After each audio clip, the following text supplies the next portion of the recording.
Yo, what's going on, people? Welcome back to the channel. Welcome back to Saeed TV. We are live for the Premier League debate show. Friday evening, weekend is around the corner. You know, I'm trying to say to you, and the football is back. So yeah, man, we're gonna get discussing. Got a big Premier League game coming up this weekend. Liverpool versus Arsenal. A couple of other fixtures as well that are tasty as well. Wolves versus Man United should be a good game as well. 12:30 kickoff. West Ham, aren't you? Sorry, yeah, West Ham. Sorry, West Ham versus Man United. Wolves versus Chelsea. That's the one. That's the one. But Charlie, big up to you, man, for coming on. What are you saying, man? You good? Appreciate it, mate. Thanks for me as always, bro. Yeah, not bad, mate. Things maybe slightly on the up. You know, Carabao Cup semi-finals and Kunku's back. January window opening soon. Things are on the up. You never know. No, I hear it, man. You know, Chelsea fans get three home wins in a row, and they're getting gassed, man. It's all mad. But listen, big up to you for Charlie. Big up to man like Errol in the building, representing Liverpool. What are you saying, man? All good, bro. Yeah, man. Finished work now. Got a couple of days off over the Christmas period. Yeah. Some big games coming up. We've got obviously Arsenal rocking up to our place, trying to get a win for the first time in nearly 10 years, nearly as long as it's been since they've won a league, man. It's you know, I reckon he had hair last time he had an yeah. Might have been a low fade settings to get me. I can't imagine him with hair, you know, man, Lee. I can't imagine you with hair, man. I don't know what it is, man. but it's got to be hair or no hair, man. Still a womanizer, bro. Still a womanizer. Come on. Stay Patrick settings, yeah? Come on, man. Come on. All good, though, bro. All good, as always. Yeah, man. Obviously, we got Gunnar Lee in the building. You know, I'm trying to say, what are you saying, man? What are you saying? Listen, man, I'm calm, man. I'm confident, and yeah. Listen, I think, I know Errol said that, you know, we ain't won there in a little while, but it's almost the same amount of length of time that you went without a league title yourself. So yeah, we're getting on a bit, man. We're getting on a bit. So it's time to change that. Just the way you did that throughout COVID. You know, it's time to change that. Standard. Come on. Okay. Right, this is what it's going to be, people. The agenda today: Van Dijk or Saliba. We're going to do a combined 11.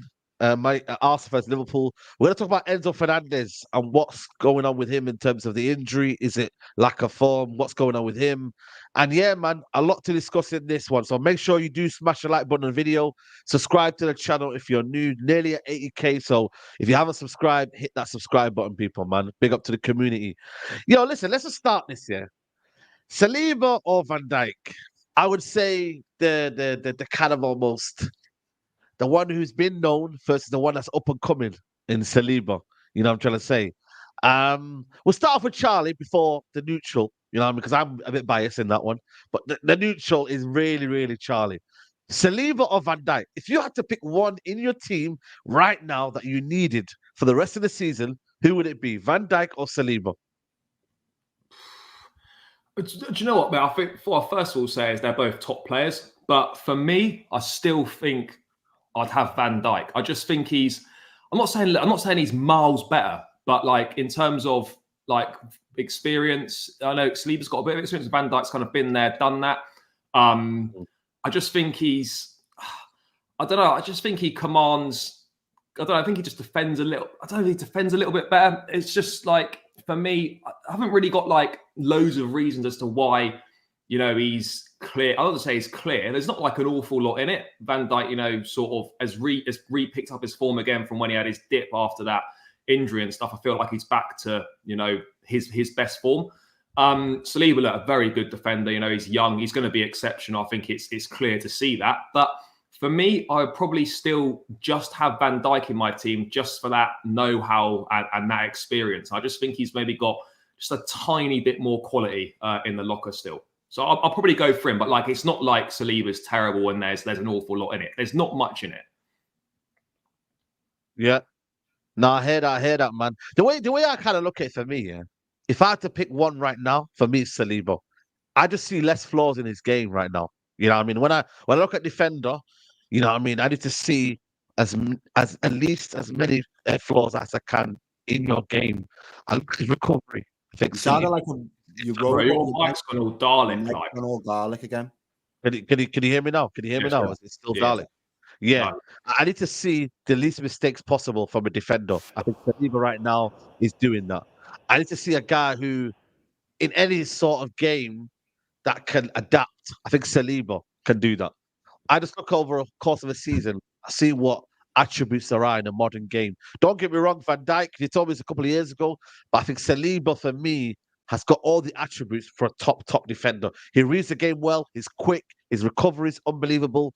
I just think Saliba right now is ahead of Van Dijk for me, right now. But obviously, we got the two man on the bottom. I'll start off with Errol first. No, is it Lee? You want to go first? You want to go first? You know what? You know the reason why. Only reason why I would say I want to go first is because VVD's. We know what he's done. But I think when you look at Saliba, in his young career, he's not had a bad patch of form. You look at last season. I think it's very clear to say if he played all the games, he didn't get injured at the end of the season, we would have won the league. The reason why we didn't win the league wasn't because we weren't scoring goals, because we scored 88 goals. We scored more goals last season than we did in the Invincible season. But we were shipping in goals against Southampton, against Liverpool, etc., at West Ham at the end of the season, Brighton 3-0. So that's the second thing. You look at this, why do people take the mick out of Mr. Aura, man? Who did it come from? Van Dijk. Because he makes these mistakes in games. And can we not digress part of yes, Arsenal and Liverpool have the same amount of goals conceded this season. Look, even at the super chat says that. But the reason why isn't because of Van Dijk, it's because of Alisson. So yes, Van Dijk has raised his level, but the reason why they look so good with their defensive stats is because Alisson makes world-class save after world-class save after world-class save. And that's not to take anything away from Van Dijk, but that's to show that he is making mistakes in games. And my last thing is, everybody here goes on about this whole, oh, well, Gabriel's a bozo. Gabriel's not good enough. Well, who's covering his back? It's Saliba, and I don't think that Gabriel's a great centre back. I think he's so underrated, but people act like he's playing against net. He's playing with some crap guy. So why don't people give him more ratings and more stock? Because you've got Konate and you've had Matip, who are seasoned vets. And they're the ones that are helping Van Dijk to look even better than what he is. So for me, look, I'm not sitting here saying one's clear of the other. I'm not sitting here saying, it is literally trimmings. But if you're asking me, regardless of Arsenal or not, I'm trying to genuinely remove all the Arsenal bias out of it. You look at Van Dijk and you're saying to yourself, well, hold on, this is the same guy that we keep mentioning the hands behind the back. We take the piss out of him because of the thing he did against Real Madrid when they lost the Champions League final. This guy is different gravy. But people are always going to go on the names. People are always going to go on what he's done. But football's about what have you done for me lately? And what I've seen from Saliba, he's a monster. And that's not to say Van Dijk isn't, but I just think, look, right now, you have to take Saliba. You have to. Well, jumping you know on what's that, mad, yeah? sorry, The Alisson bit was a bit wild. Just Errol, that Alisson bit, what you said there. I feel that's wild what you said. Just to jump in on that, the Munster analogy. If this shit was Munster Inc., Van Dijk Sully all day. He's got the top scores. Wow. He's got the top scores. Saliba might be the little lizard-looking thing, but Van Dijk is still Sully. Let's not get it twisted. And the reason I say that, because if we'd have had this conversation match day 1 of the season, Van Dijk takes the armband for Liverpool. And at that point in time, you would have probably said that Saliba's form going into the season was probably at a higher level than what Van Dijk's form was going into the start of the season. So there would have been an argument to say that Saliba could start ahead of Van Dijk. In terms of pure football and ability, Van Dijk was probably still the better footballer. But in terms of pure form at that time, you would have probably given it to Saliba. And I would have been fine with that. However, we're talking about Van Dijk now, who's nearly 17 games into this Premier League season, still hasn't been dribbled past. All of this aura, perfume shit that I'm seeing in the super chats, it's waffle. Because this season I've seen him far more aggressive.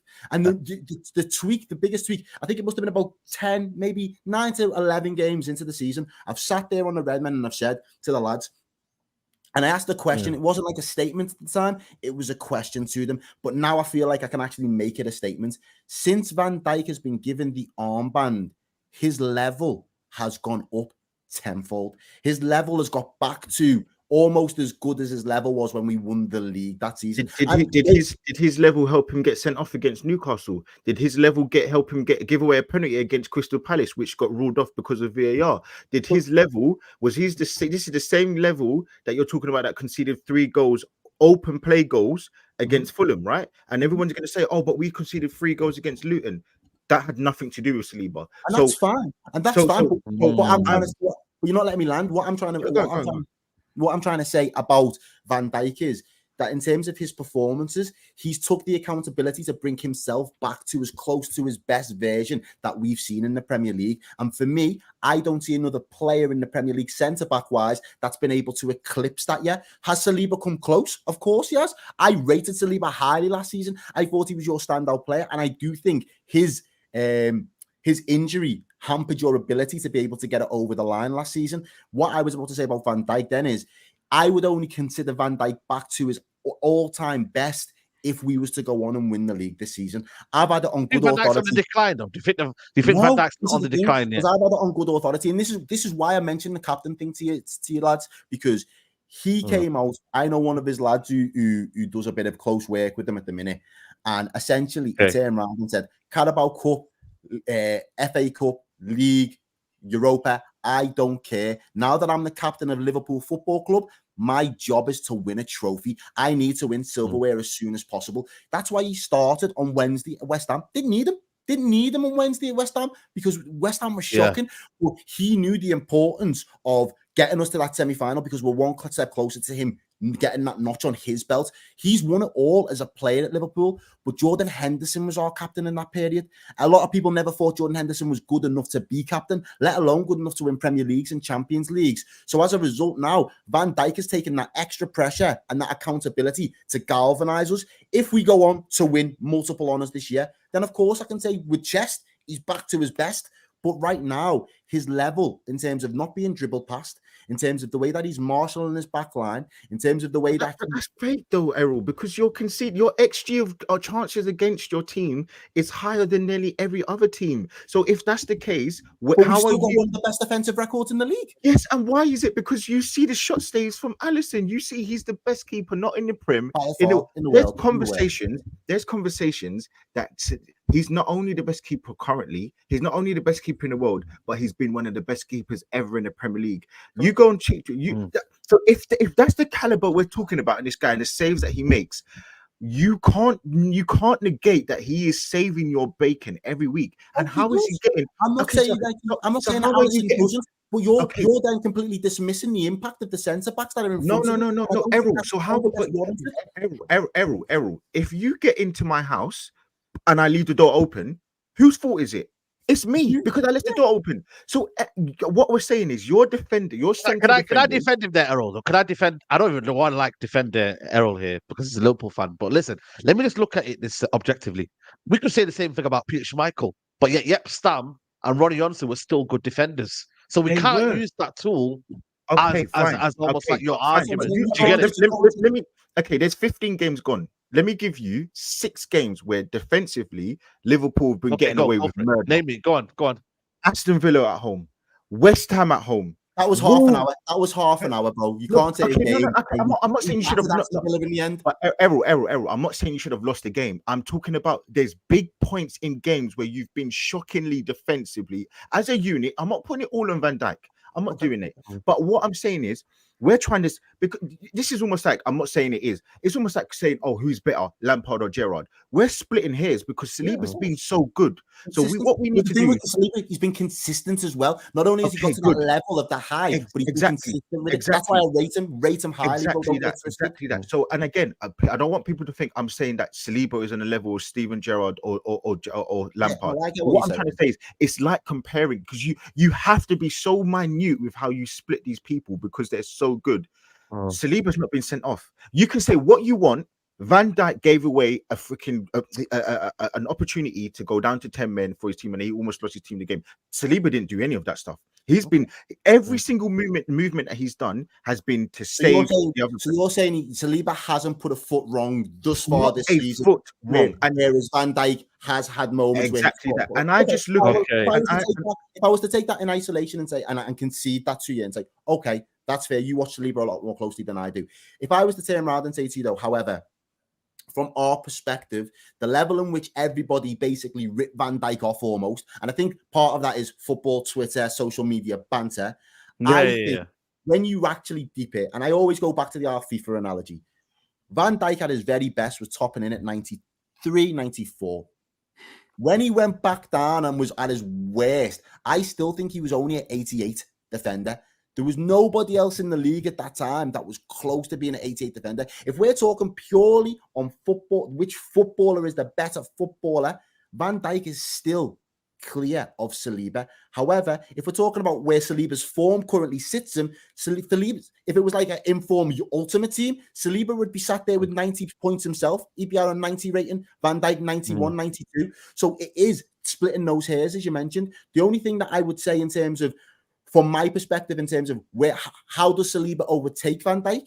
Being a part of a winning team that wins major honours, Champions League, Premier League, then we can have a conversation. Because this season we can have the conversation, and then finally that third season, I want to see season 3 under Arteta. Can he continue to remain at that same high level? Because he's not even in his prime yet. So I will give you at least, if this boy has one more good season and he hasn't even touched his prime yet, and he's still breathing down. You can't just say, you can't, no. But it depends how well he does for the Euros as well. If he gets in the France team as well, because at the moment he don't play for France. I'm not saying it's going to define him, but like if he can be part of a French team that gets to the Euros final or wins the Euros, that again is another big thing for him. But but you can't go with international managers. No, definitely not. No. Van Dijk didn't do well. Van Dijk didn't do well in his career. Because again, if I'm going to do that, then we're going to talk about Van Dijk. If I'm going to do that, let's talk about Jack Grealish. He only got into the England team because he started playing for Man City. If I'm going to do trophies, I don't want to hear shit about Harry Kane. I don't want to hear nothing about Harry Kane because he ain't got nothing. And I'm not talking about. I know. I'm giving you the context. I know. Yeah. I'm not. that I would need for him to elevate past Van Dijk's level. If he gets the trophy, because that's what he's in it for right now. Okay, Saliba cool, is operating at that level in a side that are 2 seasons on the bounce, now challenging for something. Okay, cool. Spurs, Kane, respectively to Spurs and Kane, they was never in that position. So we've got to hold Saliba to a different Kane was put in conversations comparing to Lewandowski when he didn't win anything. Okay, fine, he did it for many seasons. He was getting 30 goals, 25 goals, etc. in the Champions League.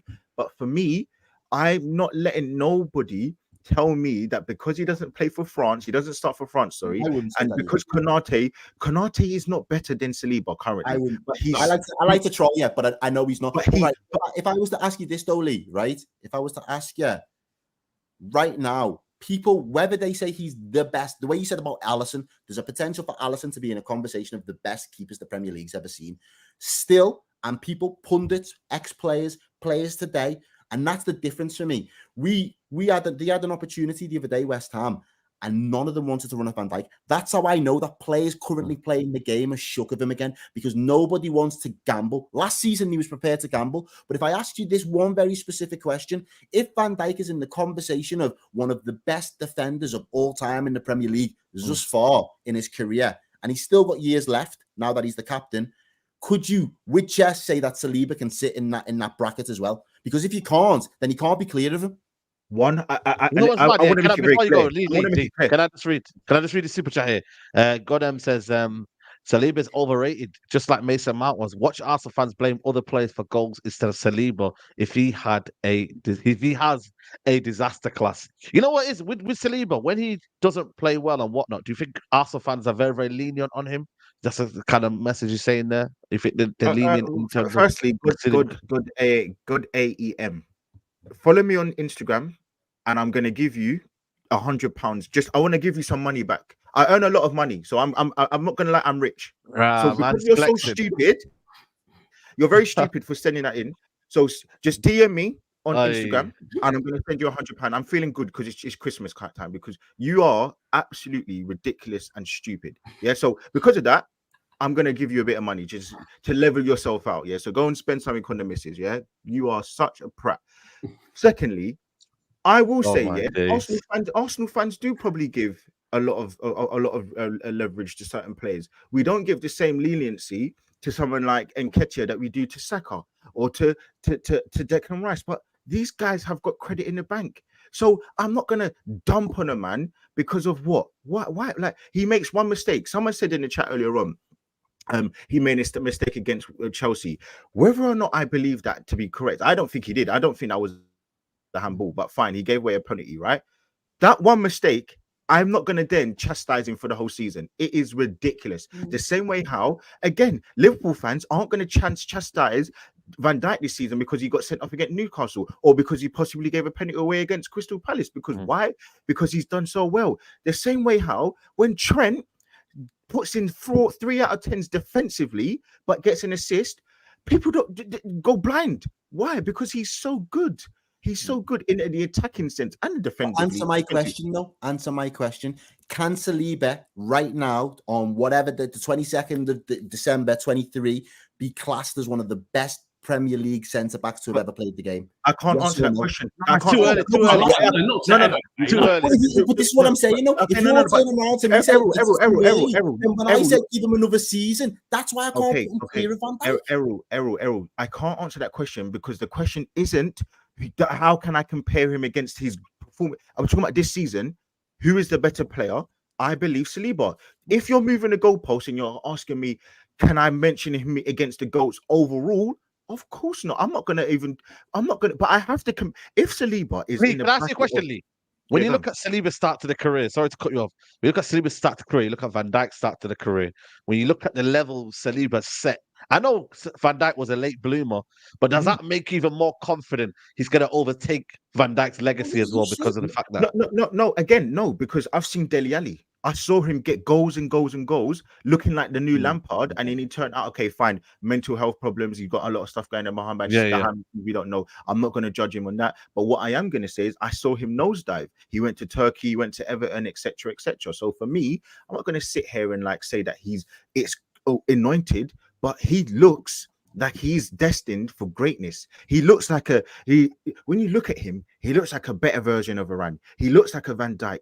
He looks like he's got everything. He literally looks like he sat at home and watched every top centre back and taken pieces from there. And because he's so tall, because he's so strong, because he's so good on the ball, and also another great Ferdinand, he looks like he's taken pieces out of all of them. And now he's got his own sort of way of playing. So for me, I'm literally looking at him. I'm like, well, how can I not sit here and say that he's going to be good? The same way how I'm sure Charlie was thinking Fofana when he got him for 80 million. Well, that's what I was going to say, Lee. Like, when they were at St Etienne together, him and Saliba, Fofana was rated much higher than Saliba. He was higher than Saliba. He went straight to Leicester and was playing first team football straight away. Obviously, Saliba went on loan to Marseille, etc. But now you'd look at it and like you would say that right now Saliba is a lot better than Fofana because of the injury problems. He's not been playing regularly. Saliba's been playing regularly and whatnot.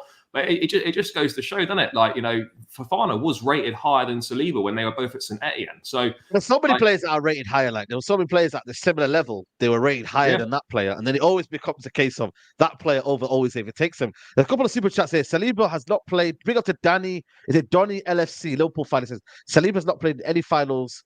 Sorry, Saliba has not played in any finals or season-defining games yet. That leads to win anything. 1 second, let me read this again. Saliba's not played in any finals or season-defining games yet. Which he meant to say which are season-defining games. Sorry, I was going to say, he's missed a word there. But again, look, again, I give credence to that, but we're not talking about what that leads to. We're talking about right now who is playing better, who looks to be the better player. And it's not that we get some stats up. Have you got some stats in the background, Saeed? Yeah, you know what? Let me bring some stats. We need to do it. I'm trying to talk into this. My thing is, hold on, Errol. I'm gonna, because I know what my answer is gonna be, right? But if I was to ask you, who's been the better midfielder so far? Who's been the better buy? Szoboszlai or Havertz? Who would you say?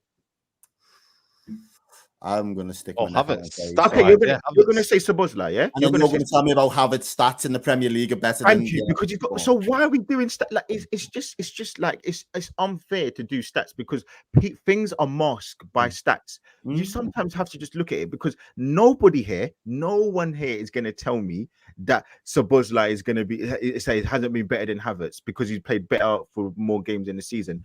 But he's got 4 goals, and Szoboszlai doesn't have 4 goals. I think he's got 3 goals or 2, whatever it is. You could even argue that Conor Gallagher's been better than Szoboszlai. He only scored a goal in the Prem this season. You know what I mean?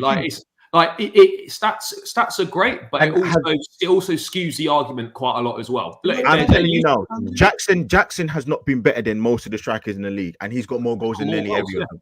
So for me, listen, I know we. Plus, also the amount of games they played as well. I'm moving the goalpost a little bit because look, these are 2 close players in terms of performances.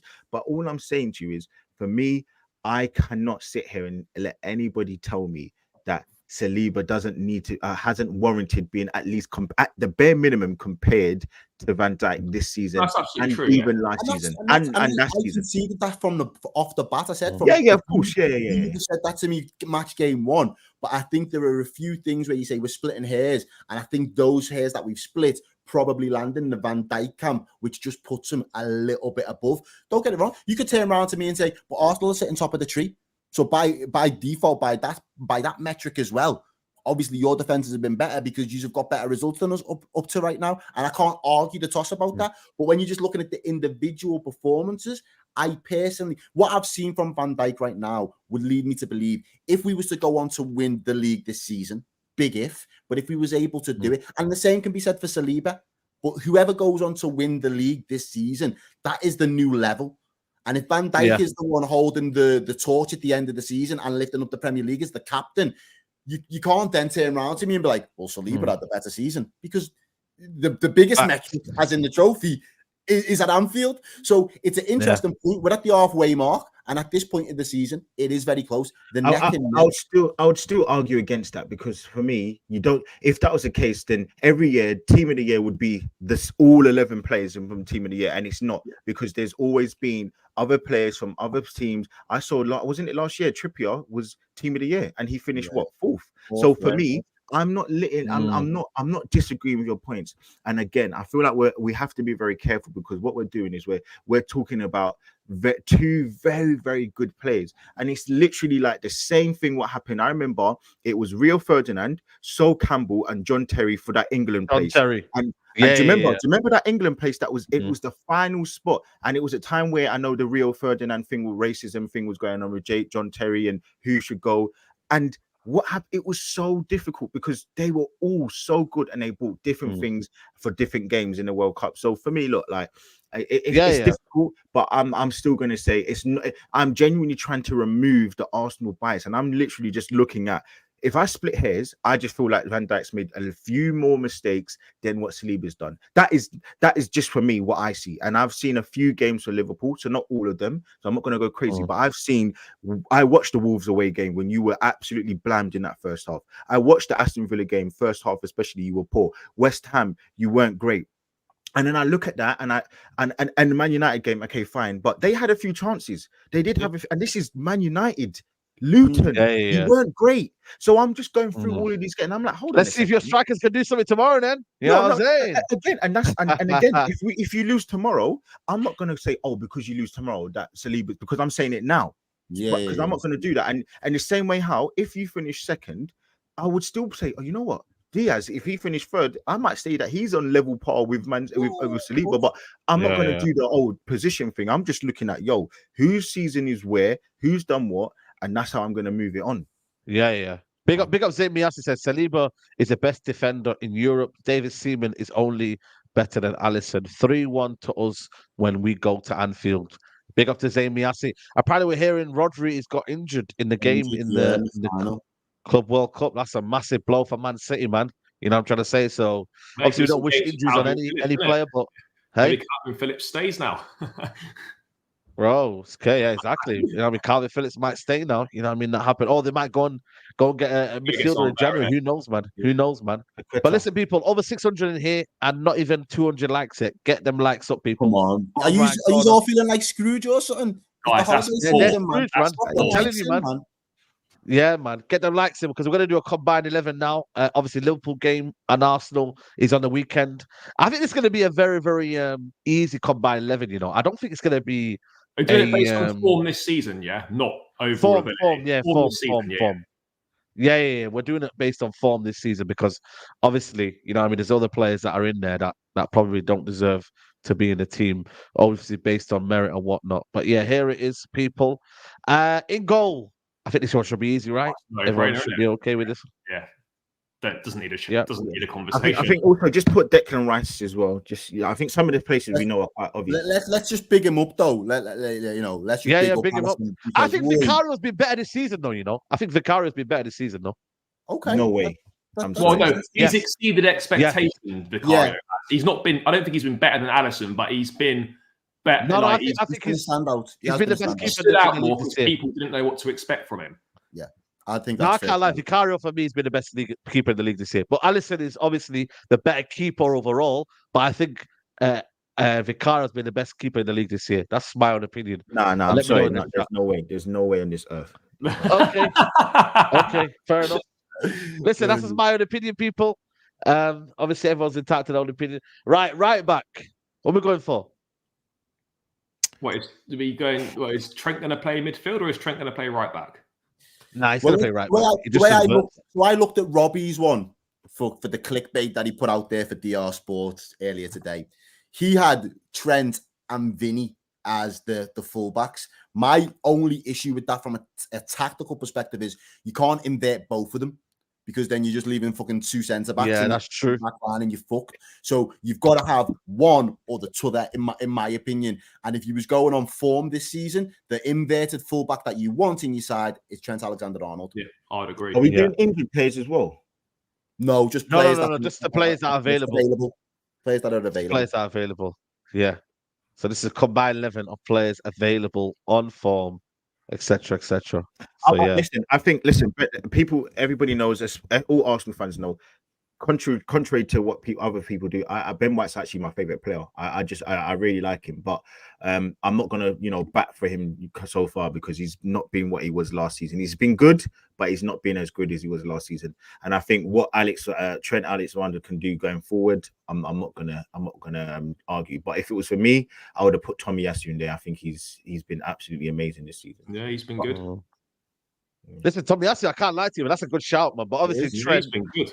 has delivered goals, he's delivered assists, he's been actually a key man in terms of Liverpool's mentality this season as well. As much as you all like to slag him off, defensively better this season. In terms of when you're looking at some of Trippier's performances this season, when you're looking at the lack of availability from the likes of Reece James this season, I don't think you can really look at Trent and say he's not held his own against some of the better right full backs or right backs in the league. So no, listen, I'm not here to argue. I think, listen, I do get on to Trent just because of how good he is, but when he does make mistakes, obviously you have to give a bit of slander. But listen, he's been good this season. I think Liverpool have been good. Let me say that Liverpool have been good.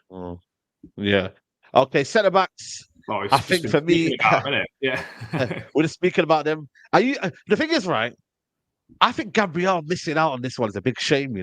I really do. I think Gabriel has been very good this season. This is the thing, though, right? Again, I'm happy to concede that as well as Gabriel has been this season, and he has been a monster, I can also say if for the left centre back role, I'm not going to put him again above Van Dijk. And as that hurts me because is that right though? Based on form, we're doing this on form.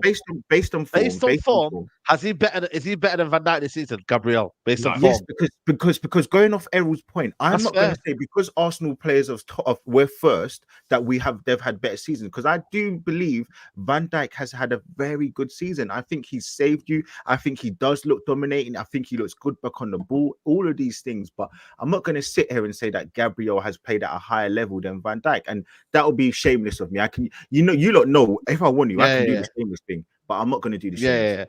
But no, let's be respectful because Errol, we don't want to ruin his Christmas, man. You know what I mean? So we'll go with Saliba and Van Dijk. You know what I'm saying? But that's easy. I can live with that. We can live with that. The left back, the one that's the interesting one for me. What is it? Tsimikas or Zinchenko? Unfortunately, Zinchenko. Can you not play Tomiyasu on the left there, Lee? Well, that's what I was saying. I think he's injured. So that's the problem. Okay. He's injured. I mean, Zinchenko Zinchenko inverts reasonably well, but defensively, at times this season, he's been. I've seen a lot of Arsenal fans not happy with his defending and play at times this season. No. He probably. The thing is, the chat screaming Tsimikas, the chat's riding for me. Liverpool fans aren't that keen on Tsimikas, are they? I'll be honest, right? But he's played better. He has played better. I'll be honest though. I'm not putting Tsimikas, who's played 5 games, over the likes of. I'm not putting Tsimikas, who's played 5 games, over the likes of Zinchenko. I think you have to be honest. He has been good this season. He has made mistakes as well, but I've seen Tsimikas play in Europa League games and he looks bummy as well. So I'm not going to kind of go crazy with it. I think the same thing I'm going to say for Trent is the same thing I'm going to go for Zinchenko. You see what he does going forward, Zinchenko, the amount of chances he creates.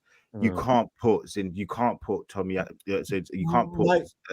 over it. My only caveat to this is if we're playing in an 11, the best 11 that's never going to kick a ball, then you're going to put Zinchenko. If I was trying to field that 11, you can't have 2 inverted fullbacks trying to be those creators. So Trent and Zinny just can't. It's one or the other. Or you've got to give the other responsibility and tweak the other's game, which then automatically takes something away from both of those fullbacks because of how attacking they are. If it was based on form and just wanting a left back to be a left back for the day, I would put Tsimikas in there. So that would be my argument as to why in that back line, we've already accepted that we've got 1 inverted fullback. We would have to put Tsimikas in there for the balance. But what's going on, man? Lee, you're getting dominated in here. Pause. But you need to step up now, Lee. Here, man. You know what I'm saying? You're getting outnumbered in here. We know Rice goes in midfield. Yeah, Rice is. That's a no-brainer. Rice. Rice is. Yeah, Rice has got to be in there. I'll let you guys talk on him, man. I'll let you guys talk in his school. Nah, for me, he's player of the season. Player of the season, man. He is phenomenal. Like part of me, like Oh, mate, in an alternative universe, if the government didn't fuck us over, Declan Rice probably be wearing a Chelsea shirt. But it is what it is, you know. It's one of them. But no, he's a top player, you know. He's only going to get better. He's made a massive difference to Arsenal. You know, his leadership, the way that he commands that midfield. He's just a top player. Top player, man. Top player. Top You know player. what? Like, It's mad, yeah. 105 million. It's He's mad. class. 105 He million is they bought it class. for as well. Yeah. Yeah, He's class, man. It's so good. Yeah. He could be. Yeah. And I've said it from early. Lee'll know that I've said this from early. If he goes on to help Arsenal win the league this season, he will have had that transformative impact that Van Dijk and Alisson had on that Liverpool squad to go on and win the Champions League. That's the level that he will have bridged for Arsenal this year if he can do it. And obviously, because Liverpool are in the title race at the minute, I don't hope that he does. But outside of it, if take Liverpool out the equation, I'd be putting my money on this Arsenal side with Rice in there at the minute because he hasn't put a foot wrong and he's come up clutch. I didn't think he had that. Not necessarily didn't think he had the ability to be clutch, but I didn't think he'd be so. Boy, he's got crucial goals, isn't it? Games by the scruff of the neck and the way that he has. That never say die attitude has been with him from minute one this season, and it's been a joy to watch. I'll be real. But crucial goals as well, like last minute winner against United at Emirates, last minute against Luton. Like he's got you 4 extra points this season, like just through them 2 moments. He's he's top man, top player. He's a top player, like, man. We can say absolutely. We'd all love it. It's nice hearing this, man. It's nice hearing. No, 100%, man, 100%. Right, midfield. We're gonna go with. I'll probably say Odegaard might be in here. Odegaard, 100% on the right. And I'm going for Havertz, man. I'm going for Havertz. I'm telling you, he's got a point. Numbers game, man. Liverpool midfielders getting him. I mean, can't lie to you, man. McAllister he's got a chance, you know. No, McAllister's injured though, isn't he? Yeah. Yeah. And anyway, he's not getting in. He's not getting in that team over Rice. He's not getting over Odegaard. So listen, man. Let's have it right though. Let's have it right. Szoboszlai needs to be in that midfield. Why? Let's just have it right. Come on. Like, is it based on form that though? Right then. Okay. So if we was to, so what are we doing? Form of the last month, or are we doing form up to now? Form of the season. Form of the season. Havertz has only come good in terms of form. We're doing late form. We're doing late form. You never say form of the season because that's never. You can never measure that. It's the last month. It's the last month for football. Last month for football. The last month for football. Oh, well, if you're doing the last month for football, then Havertz does probably go in. Yeah, that's what I'm saying. Is that me? Sorry, that's what form is. That's what form is. Yeah, that's what I'm saying. So are we doing the season's form up to now, or are we doing the last? No. We're not doing season form. We're just doing late form. So who's been in form, hot form for the past month? In the last month, I can't argue that. I can't. Even as a Liverpool fan, I can't argue. Szoboszlai's form has dipped to a level below all of the Arsenal midfielders up until now. But is what it is. Yeah. Can you tell me though, like, and I said this yesterday, what is Szoboszlai good at? Because for me, I think he's bang average, bro. I really do. And I said yesterday, he reminds me of, and all of you lot know, our hair old enough to know. He reminds me of old school Kevin Nolan, or Kevin Nolan. Wow. He's basic. Man. No, that's mad. That's old school Kevin Nolan. That's old mad. School Kevin Nolan. You remember Matt Smith? I think he used to play for Charlton. Bro, that's who he reminds me of. Bro, imagine if he scores this weekend, the winner. Listen, man.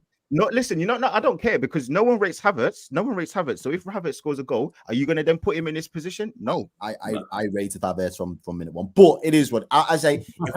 If we've moved the goalpost to just consider the last month's worth of form, I can't argue that Szoboszlai's form is better. It's wild though. By the way, can I just say that? Listen, I think with Szoboszlai, I think for me he's more high energy, high pressing, but he's also got a good ball striking ability. I think in terms of being a technical midfielder, the one that I think they want to dictate and create, McAllister's more suited to that role. Yeah, but like, for me, like Kevin Nolan's wild, man. Kevin Nolan, that's crazy, man. Who would I like to? Who would I like to? That's all he does. Yeah, well, that's what I'm saying. But who would you like it? Let me ask you a question, yeah, Errol. In the game right now, who would you liken Szoboszlai's game to? Who would you liken it to right now? If you're watching football, is it more of a You know what I mean? Who do you think he reminds you of? Let me know in the chat, by the way. It's a hard one, really, because he's got a little bit of everything in his locker for me. I don't like take on board what Lee said about the whole Kevin Nolan thing. I think he's got far more ability. He's not only is he mobile, he's got the engine. He seems robust. He's got a tackle on him. He's prepared to work forward and go back. He's a classic 8 in terms of box to box. He's got a strike on him as well. That's a thunderbolt. He knows how to pick it out from the back of the net, and he's got the passing range. He's got the full passing range. He, for me, is the complete midfielder, provided that he will be able to go up the levels, and not necessarily go up the levels, just display the level that he started the first 5, 6, 7 games and maintain it. I'd say there's been a dip for the last 5 or 6 games, but if you maintain that same level, we'd be talking about him in the same breath that we talked about Rice. Because although I take on board Gunnar Lee's points about the goal tallies in the Premier League, he's scored goals in every competition that we've been in so far this season. He's done it in the Europa League. He's done it in the Premier League. He's done it in the League Cup. So in terms of what you want from a buy from your midfielder, he's ticking every single box for me.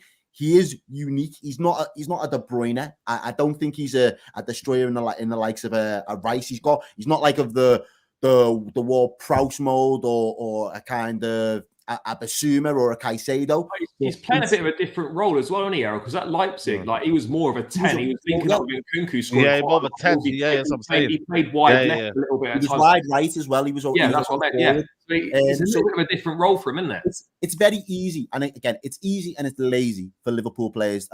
Liverpool fans to say he's the Hungarian Gerrard. That's what we want him to be, and that's fine. Yeah. We can all have our nicknames and the associate names for your players in your club. I'm not going to slander any Liverpool player for doing that, but is his game like for like Gerrard at this moment in time? No. All I expect from him is to get back to that level, and when it comes to the running, maintain it. Because if he does, we're having the same sort of conversations about how transformative his impact has been on our midfield, to the same extent that Arsenal will be about Rice come the end of the season. But for now, he's been fine. Do I take on board his last 4 or 5 weeks' form's not been good enough to get him in a current form 11? Probably, and I'll hold that. But it's not to say that he's been a write-off or he's been a flop this season, because he's been far from it. And I won't hear anybody slander his name like that, not while I'm on a show with them anyway. Listen, man. Some people say, why is Ghost Guard there? He's the weakest player in the team. Well, listen, you got Elliot. Is it not Elliot? So Curtis Jones should possibly maybe a shout in there. Curtis Jones on the left would have been a half-decent shout, to be honest, because he's probably performed in the last month. He's probably performed just as good, if not better, than Havertz. But then you're probably not looking at his League Cup performance in midweek to give him that credit. So I'm not looking at Europa League. The person that I would give a lot of praise to, and because I think Jones is again been bang average.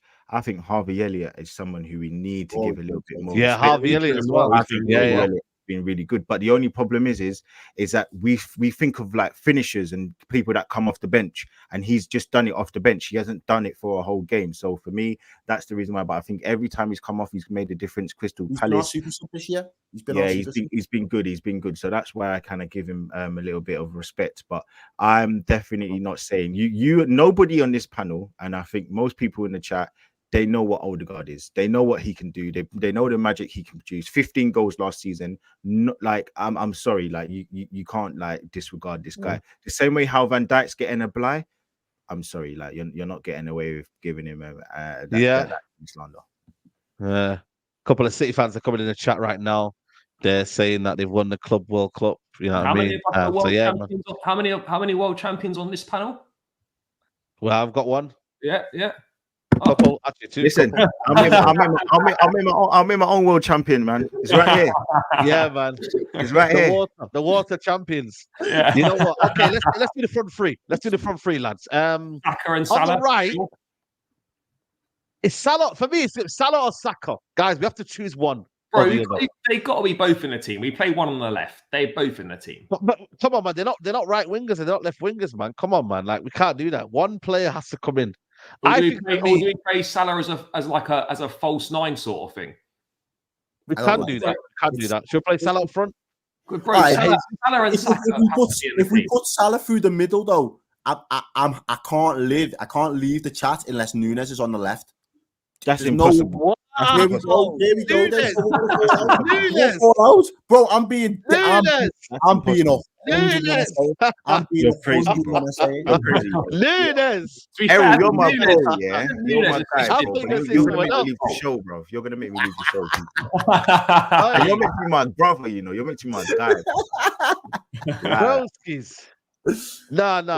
If we're Okay, punch- okay, only, guys, let's only be if we're serious. forcing Salah through the middle. Only if we're forcing Salah through the middle. If we're not forcing Salah through the middle, I can be a little bit more flexible.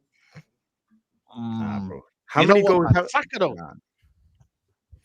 Listen, Saka, he's got 5 goals in the Prem, and I think he's got, hasn't he got 5 goals in the league, or 5 assists in the league, or something stupid like that?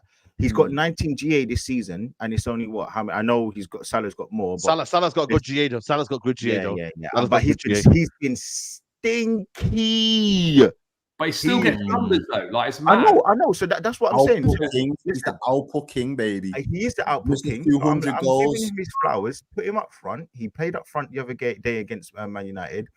I think Saka goes on the right and Martinelli, because we cannot put Noodles. He's gone. Hold on. Let me just say this. We cannot put a striker up front who has not scored a goal in 11 or 12 games now. That's why he's playing on the left. Bro. No. And let me just say this. It's Saeed, Charlie. If this was Richarlison that had that stat, could you imagine? Yeah. the I slander? know. Could you imagine? So Yeah. there's no way. There is no way that Nunes is getting in this team. There's no way. You know, Please. it's Saka though. Has Saka been playing well as well recently? No, though, he to hasn't. be honest? Yes. Let me be real. He hasn't played well. I think a lot of Arsenal fans are giving him a lot more of a blight because he keeps coming out and saying he's been double teamed, triple teamed. But I don't want to hear that, because ultimately, as an Arsenal player, as an Arsenal team, you've got to figure out a way to stop getting double teamed. Martinelli, you've got to raise your level a little bit more. You've been good, but you've got to do a bit more to take the pressure off Saka. But you are not putting Noodles in this team, and you're not putting Diaz in this team, because he's even worse. Diaz. You know what? Okay.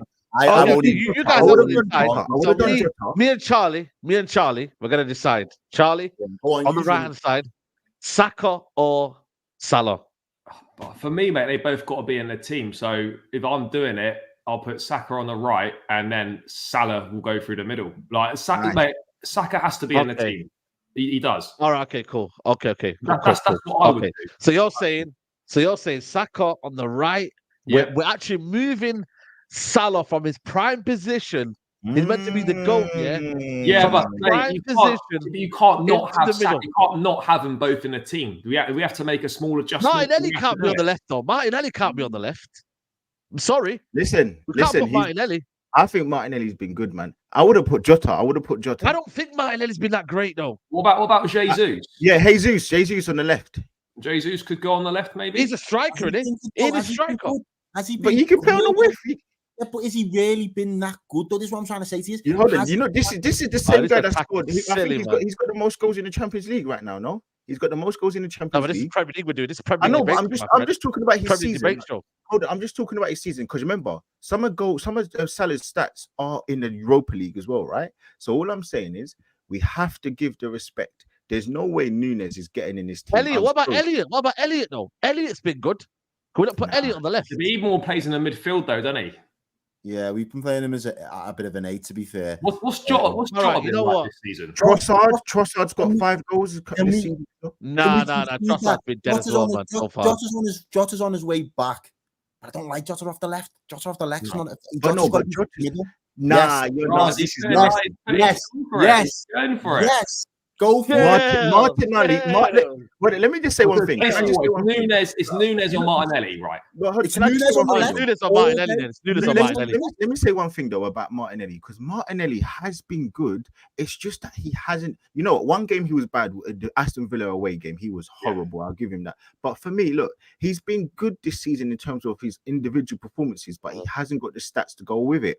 The same thing like Jesus, and we know this is being a problem, but it doesn't mean that you can't be rated as a player just because of stats, because if that was the case, then we would all be rating Jackson. But even with the amount of goals he scored, we still don't rate him. Even with Nunes, we still don't rate him. So I would be happy to say, you know what, fine, put Jesus on the left because he can play there. Did you see the performance he put in against Man City when we played him at home? He was superior. Did you see Martinelli's performance? Came off the bench and scored a goal, and he is coming back from an injury as well. So listen, man, it's got to be an Arsenal player, man. It's definitely got to be an Arsenal player. It can't be. Yeah, listen, we're gonna put. You know what it is? Yeah, we're gonna put Martinelli in there. We're gonna put Martinelli in there. We'll go with that one. So Saka on the right, Salah through the middle, and Martinelli on the left. The whole team is Alisson, Trent, Saliba, Van Dijk, Tsimikas, Rice, Havertz, Odegaard, Saka, Salah, and Martinelli on the left. No Nunes, no Diaz, no Sabozalai, which was a big one as well. So yeah, that's the team there. People argue amongst yourselves. If you think it was win the league, not generous to certain people. That team doesn't win the league. That team doesn't win the league, by the way. No. That team's dead, man. I know because of the centre back on the left hand side. No. Hey. Yeah, he needs it. But listen, we've got some breaking news, people. Man City, Rodri has gone back with a knee injury sustained during the World Cup final. He left the pitch and will more to follow from the medical staff. So Rodri, who did he go down with a knee in the injury? Oh, so sorry. This is I'm fixated World Cup final, but it means a club World Cup final. I was thinking, he didn't play in the World Cup. Yeah, I was gonna say World Cup final. I was gonna say, man. Yeah, man. But obviously, talk about this final here. So, if City lose Rodri, oh my days, man. For a while as well. But they'll go to go and buy someone. They'll have to because you see the games they play without Rodri this season. It's problems. No, Charlie. You see now how difficult both of our teams found to try and for the money, value for the money. City don't like paying through their ass for the player. No. So especially in a situation where a selling club now knows you need him. So it's an extra 10, 15 mil on top of what the previous valuation was. Yeah. It's going to be difficult for them. It's tough. I don't know what they do. He's definitely locked his knee in. Yeah, damn. That knee injury is crazy, guys. Oh, yeah, go check it on Twitter, man. That is awful, man. That is awful injury. He's definitely locked his knee in. If you see the video on Twitter, he's locked his knee in. So he's definitely either ACL or something, man. But yeah, that's bad, man. Obviously, wish him all the best recovery, but bro, that is very, very bad. Salah cheating, he don't even run back to defend. Okay, that's a fair point on that one. Listen, people, like the video. We're going to be talking about another midfielder. That's Enzo Fernandez. Is he injured or he's out? What's the latest with him? Is he injured for this game? Well, to be like with the injury report that Chelsea put out on the Friday, he's down on the list, but he's down as being assessed. So I don't really know. He started the game in midweek and he come off after about 20, 25 minutes because he was feeling ill before the game, but they made a decision to just try it. He wanted to play.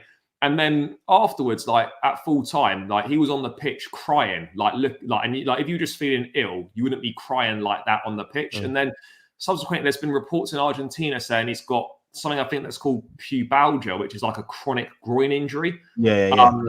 Which supposedly there's no cure for it. It's one of them where you rest and you have treatment and stuff to sort of minimize the pain, but apparently it's not curable or something. I don't know how true that is. Okay. But again, the club haven't confirmed anything on that, but it would kind of make sense to a degree because I thought for a while watching Enzo that something's not seemed right. He doesn't seem like he's he doesn't seem like he's fully himself, and that would kind of make sense. I also feel that maybe that could be part of the reason why the last sort of few games, Poch has reverted back to putting him in that sort of number 10 role. And Gallagher's been alongside Caicedo in a pivot, perhaps because it's less intense and there's a bit less running in that position than in central midfield, maybe to try and put less stress on that injury potentially. I don't know. But in terms of is he injured, apart from that report from Argentina, it's not been confirmed anywhere else. And Chelsea have just got it down as him being assessed. So if he does have it, I would expect him to be out for at least 6-7 months because Smith Rowe's on and off had it for a while. He's had it for Smith Rowe as well because Mount had problems at Chelsea with his pubic bones, and I think it might be something similar at United as well. I mean, look, I don't know what it is, but yeah, it's not great if it is that. And yeah, he might be out for a while, but yeah, it's clear something's bothering him because he don't look himself. Nah, he don't, man. That's what I'm trying to say. He don't look himself, but Of course, we need to find out where his best position is, man, because right now, when you look at this midfield, yeah, Lavia's going to come back soon. Conor Gallagher's in there, Caicedo. Do you feel like he's been... I mean, he did a video recently. He said he wants to be a central midfielder, but you're then playing him in this double pivot, and it's not. Sometimes it's deep, sometimes it's more kind of attacking role. Where do you think his best position is? I think he's Charlie? best like a little bit deeper, where he can be that sort of deep line playmaker. That's where I think he's at his best. But then I also worry, like for me, he's not number 10, no chance. Like we saw it at the start of the season, it doesn't work. Yeah. That's just not his skill set. He doesn't really have a massive eye for goal. He can pop up with one here and there, but for me, his best skill is in kind of dictating the play from deeper in midfield. You know, his range of passing superb. You know, he's got it in his locker to sort of ping balls over the top from midfield. So I'd probably say his best position is as a deep line playmaker. I think one thing that I don't know if it's a coincidence or not, but probably Caicedo's 2 best games in their Chelsea shirt have both come alongside Conor Gallagher in a pivot. Sheffield United at the weekend, and then Newcastle in the cup.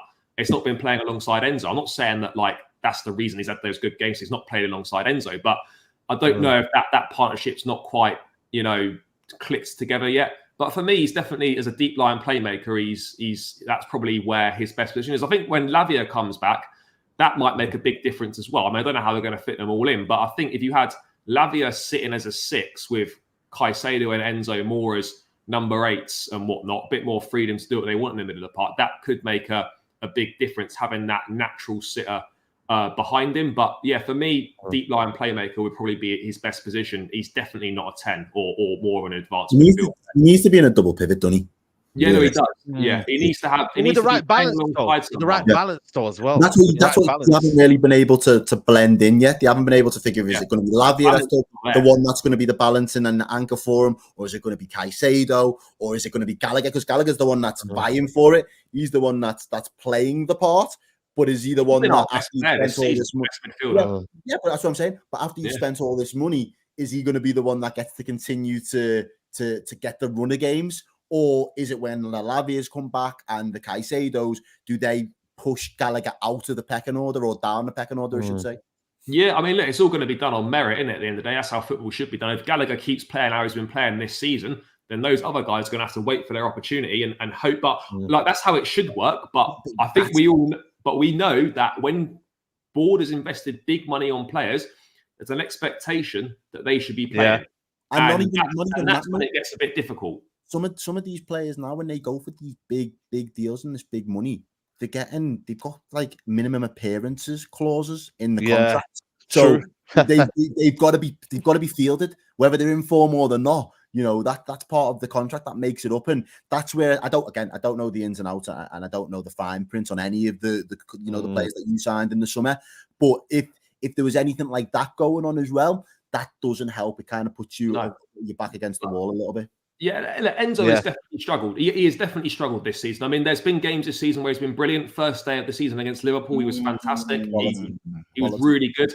100 million, and you're struggling, In terms of, I think what probably is. Remember Paul Pogba when he came into the squad? But you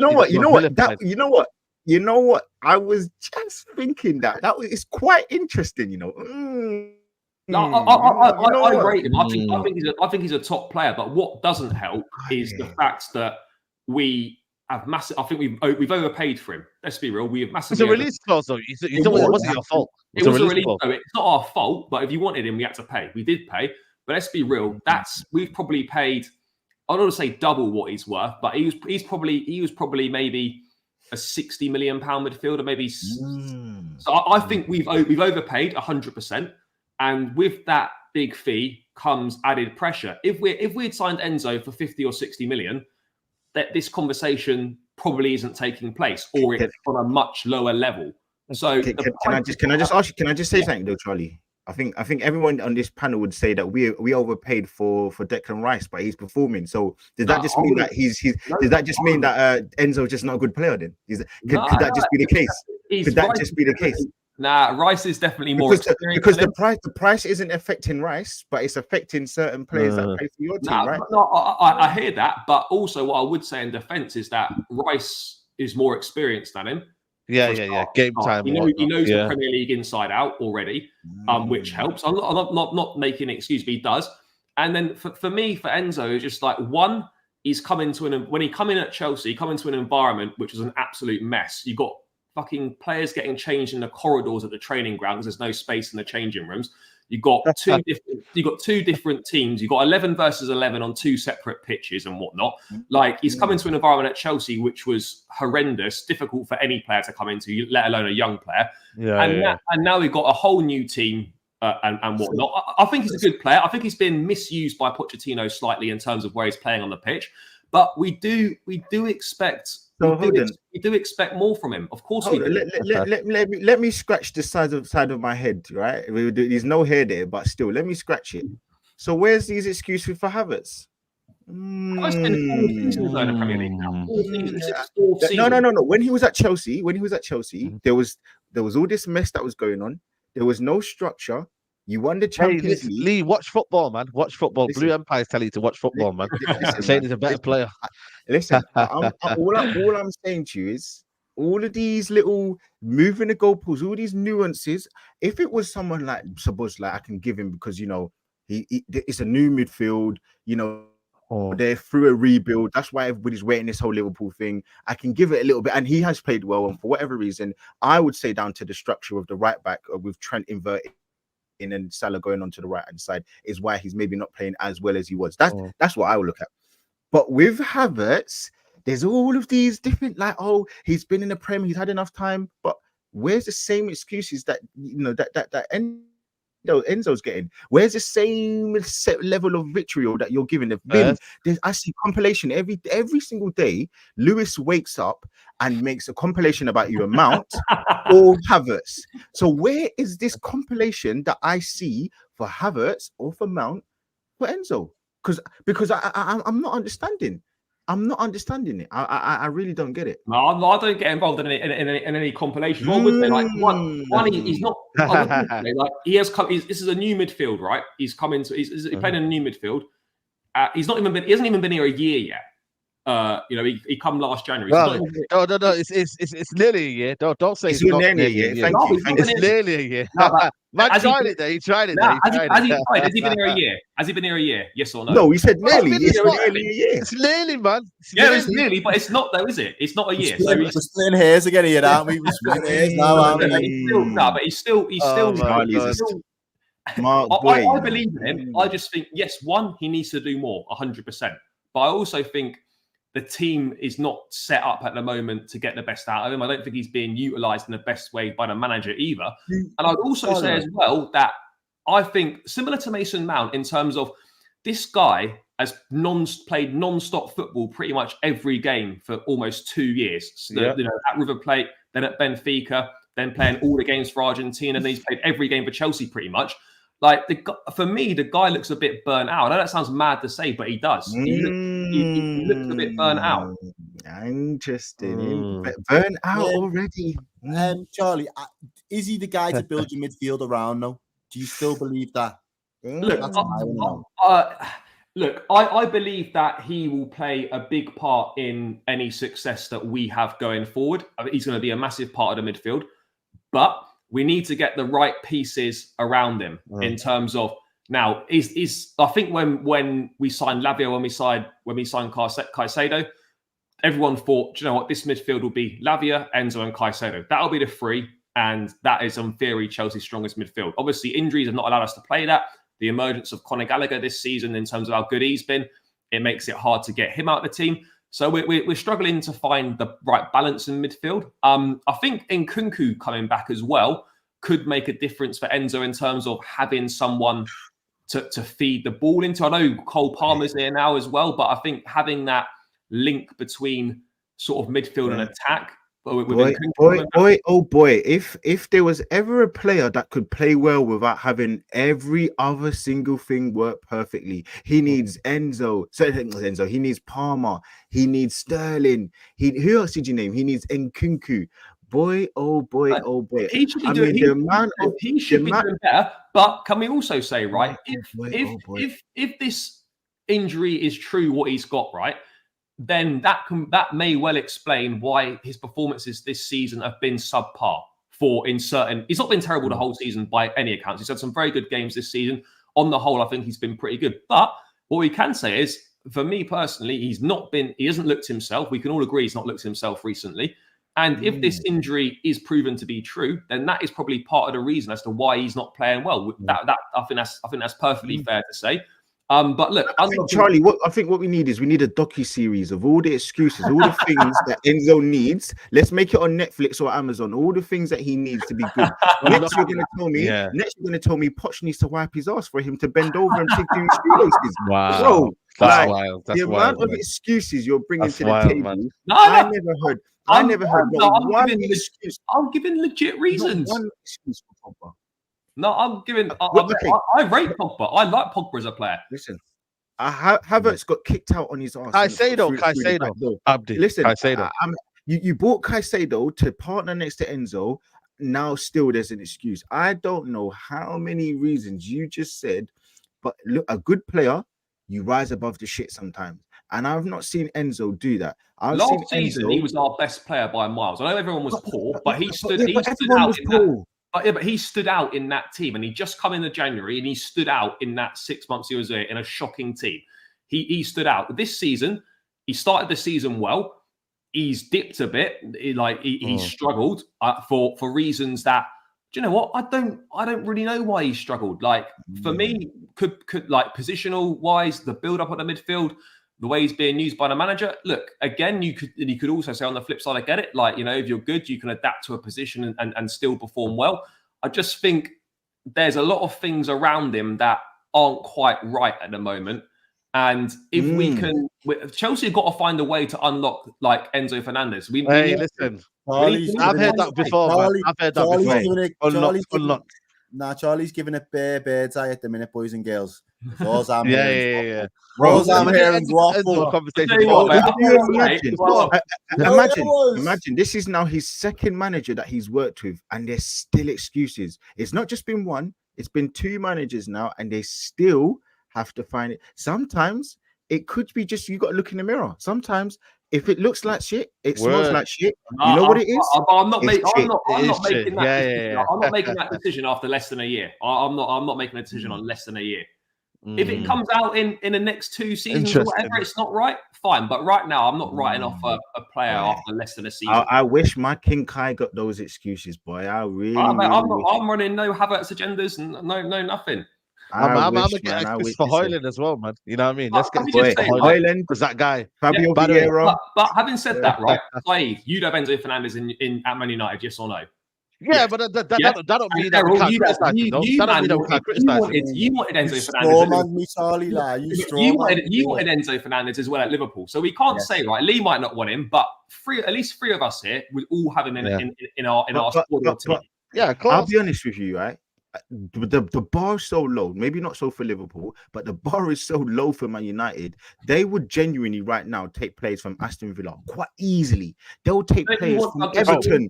They'll take players from Everton. Your team. Douglas Luiz will get your team. Okay, fine. I hold my hands up. So there you go. Okay, fine. They would take players from Everton. So we can't just use, because they're going to take players from, he can get into that team, that it's straight away. That is what it is. I'm sorry. Listen, we can't do that. Ultimately, he needs to go out there and start putting in performances because right now, I don't think he's been terrible, but I agree that he needs to do better. 100%. That's fair. He's not been. We agree on that one. Just before we wrap up, do Man United beat West Ham tomorrow? Yes or no? Quick one. No. I think that's going to be a tight game. Mate, Bowen's going to do you silly, mate. Yeah. Højlund. Talk to me about Højlund. Madam. Can we just on the play side, right? How many, isn't it what you and Greece Action Jackson? Man's got 7 goals in the Prem, cost less than half the price. What are we, 0014 now for Højlund? Conversations? Yeah. It's peaks. Yeah. I'm not saying it's you, bro, but the same Man United fans that criticise Jackson are the same ones saying that Højlund needs time. And they'll still criticize Nunes and tell me that. You know what it is though. And listen, I know we did just make a billion excuses for Enzo, and I was like getting on him, but I do think with Man United, anything that's got quality, I don't think Højlund is this amazing player, but any quality they He's do better have, than he's looking. you can't even begin to, because they're just a mess. Everything about them, they're just a mess. Like everything is just crazy. And Bruno Fernandez is now been shown to be the inadequate player that he is. And I think now Man United fans are saying that he's not going to take them anywhere near. So I can't kind of say, because listen, his first game, I know it was only 10, 12 minutes, but he played against Arsenal and listen, he looked good. And I liked what I saw from as well. What, 5? Yeah, and again, look, Mudryk looked good in his first game against Liverpool and against Milner. So I'm not going to go crazy, but I do think Højlund is a lot better than what he's showing. Whereas I don't think Enzo is a lot better than what he's showing personally. So listen, I'm not going to go crazy on the guy, but it is funny that it was 008 for the likes of Mount, and it was 007 for the Mount. It was 008 for Havertz, and Højlund's on what? 0014, mate. 0014. Wait, mate. Well, it ain't easy, man. It ain't easy. Slightly defend him, like. How many chances are you creating for him? United don't create that many opportunities for him. He has got, in terms of the most open chances, he's one of the top in the league, but I think he's got like 6 or 7. I think he is something like that. So he has got a lot of big open. What do you reckon it's more likely, Højlund scoring a goal in the league, or United improving their 1-star hygiene rating? What do you reckon? That's crazy. Listen, man. That's crazy, man. That's crazy. But someone snitched, man. That's Can we admit? Yeah. Can we admit? Listen, it's nothing to be glorious about, but your banter area, and your depths of despair has been worse than any other. No, nothing will eclipse Chelsea. Your era was worse. Your era. Our era was worse. The only reason why we get away with it, was because there was no social media. That's what I was going to say. Yeah. Let me say. Had there been social media at this point, Liverpool's would have looked a lot more muddy. Yeah. Liverpool. What I would say, for Man United, the amount of things that are going wrong at your club, like the depths of how bad you lot are now. Listen, your era. Do you remember your era? Do you know where you came from, bro? Mate, we all know. Whenever Arsenal lost, we all sat and watched AFTV. Everyone was there, man. All the time. Are you mad? Nah, that's it's time to go. Big up to Claude, man. Yeah, big up to Claude, man. I'm now part of the establishment, man. When's Ratcliffe coming? He's been going to be coming for months. When's that happening? Well, it's meant to be today. It was meant to be today, but apparently, it is what it is, man. You know what I'm trying to say. So, before we go, your banter era might get worse. He comes and puts Potter in charge as well, mate. That'll be a next chapter. If that means 10-hour goals, I lied to you, man. It's one of them, man. Listen, give me a prediction. Give me a prediction for the game. Errol, she's wearing it in. Is she mad? Oi, is she mad? There you go. There you go. Liverpool game. Prediction. Errol, give me a prediction. I'll be real with you. I said it yesterday, and I'll say it on the watch along tomorrow. I genuinely think it'll be a 2-2. It will be a different 2-2 from the one we saw last season, but I still think we will spoil it or share the spoils. Is that the right turn of phrase? Yeah. I think that'll be the case. Cool. Lee, chat to me. I said if Endo plays, I think we win 2-0. I think if Endo doesn't play, I think it's 2-2, and I'm sticking with that. Cool. You man got Chelsea, Wolves. Give me your prediction. We're not good at Molineux. We've won 1 out of our last 5 visits there, so we haven't got a great record there, mate. It's going to be tough. I'll be honest, bro. I think it'll be a 1-1 draw. I don't fancy us to get the win. I know we've had a couple of good results in the week. Beat Sheffield United. That's not saying much, but that's a win that we needed. We got through in the cup, which is a boost. Wolves away is tough. Wolves are beating City at home. They've beaten Spurs at home. Like, we should be winning that game, but something about our record at Molineux, the fact it's Christmas Eve, it's a fucking lunchtime kickoff. Errol knows about them ones. It's going to be lunchtime. Yes, 1 o'clock, mate. On a Sunday. Yeah. So, Charlie, bro, can I just say, you know how embarrassing you lot are? Like the fact that we're not even asking Chelsea. We spent £1 billion. I'm not even asking you to win the league anymore. No. I'm asking you to challenge for the top 4. I'm not even asking you to get in there. I'm asking you, can you challenge? And you're telling me you can't be confident to beat Wolves. Because I still don't know what I'm getting from this team. I'd love to say 2-1 for Chelsea, but I just think it'll be 1-1. And that's sort of where we're at right now. But yeah, look, I'll stick with a 1-1. But if we do win, I think it will be 2-1. There'll be maybe 1 goal in it. Yep. Okay. What United, I think we'll win 1-0. I think we'll win 1-0. 1-0. 1-0 United. Bro, you're keeping a clean sheet with that defense. Yeah, 1-0. 1-0. We'll get out of there and we'll win 1-0. So that's what I'm going with. But listen, people, we're going to wrap it up here, man. It's been a good show.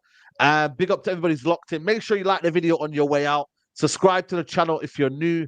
Big up Charlie for coming on, man. Love for coming on, bro. Nah, thanks as always having me, Side. Pleasure as always, bro. Yeah, big up to everyone in the chat. Big up the panel. Hope you have a good Christmas as well, guys, if you're celebrating. Mm-hmm. Yeah, cheers. Mm-hmm. Yeah, and Lee, man, always love my guy. Big up, man. 100%. Listen, guys, I will be on AFTV tomorrow, so it's gonna be stressful. It's gonna be painful. Yeah. I might tune in. But come along for the tears, come along for the smiles, and yeah, it's gonna be about, I don't know, there's probably like 13,000 of them in the chat all the time. So yeah, it's gonna be mad. Big up, man. Come on, you already know. And obviously Errol as well. Big up, man. You get me. You're gonna be as well. Are you on Redmen TV tomorrow? Watch along duty with the Redmen tomorrow. So I'll be there. As I say, we'll be mad. I'll probably send a few little indirects towards Lee. We'll see as the game picks up. Yo. Well, thank you for getting me involved as well. I appreciate it. Every single show I do, every show we do, it's lit. Big up the chat. Happy holidays to everybody celebrating whatever you're celebrating around the world. Happy holidays, man. Look after your loved ones. Be that's the most important thing at this time of year. Be with your family, be with your people, and just remember, football is football. There are more important things in life, so don't take it all too seriously, and it's all love. But if you lose, we will be there. We will be there, my friend. Yeah, man. Big up, man. Big up the chat. Big up to everybody here. Make sure you like the video on your way out, and we're out. Peace.